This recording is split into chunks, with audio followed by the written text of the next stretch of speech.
আসসালামু আলাইকুম ওয়া রাহমাতুল্লাহি ওয়া বারাকাতুহু। সম্মানিত ভিউয়ার্স, আমি এখন আলোচনা করব আমাদের প্রিয় হাবিব সাল্লাল্লাহু আলাইহি সাল্লাম এর দেওয়া আলী রাদিয়াল্লাহু আনহুকে কিছু উপদেশ সমূহ।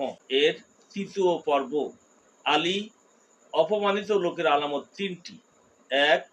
মিথ্যার প্রাচুর্যতা। ২. অসত্য শপথের আধিক্য। ৩. মানুষের কাছে নিজের প্রয়োজন প্রকাশ করা। আলী আবিদ ব্যক্তির আলামত তিনটি। ১. আল্লাহর ইচ্ছার প্রতি অনুগত থাকা। ২.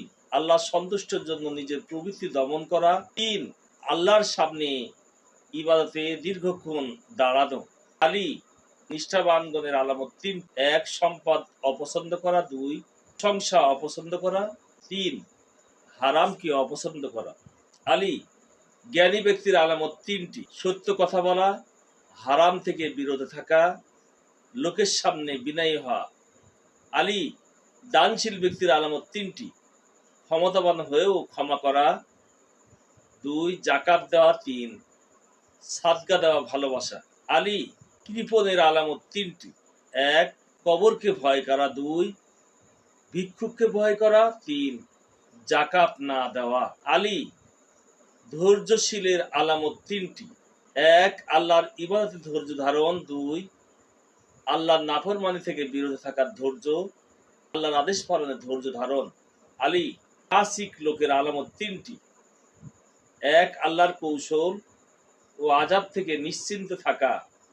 ২. আল্লাহর রহমত থেকে নিরাশ হওয়া।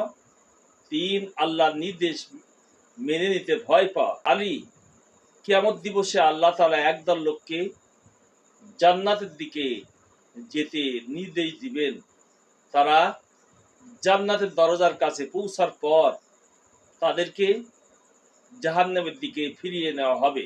যখন সব দিক থেকে জাহান্নামের আগুন তাদেরকে ঘিরে ফেলবে, তখন তারা বলবে, হে আমাদের প্রতিপালক, আমাদের জান্নাত দর্শনের পূর্বেই যদি জাহান্নামে প্রবেশ করাতেন।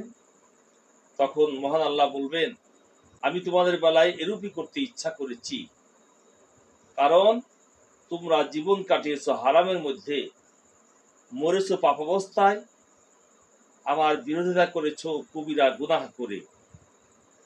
আলী যে মুসলিমের সঙ্গে তোমার সাক্ষাৎ হয় তাকে তুমি সালাম করবে, এতে আল্লাহ তাআলা তোমার জন্য বৃষ্টি নেকি লিখবেন। যখন তুমি দান করবে, তখন তোমার কাছে যা আছে তন্মধ্য হতে যা উত্তম তা দান করবে, কারণ তোমার হায়াত যা দান করবে তা তোমার জন্য তোমার মৃত্যুর পর দান করা থেকে অধিক উপকারী হবে। আলী দম্ভ করবে না, আল্লাহ দাম্ভিকদের পছন্দ করেন না।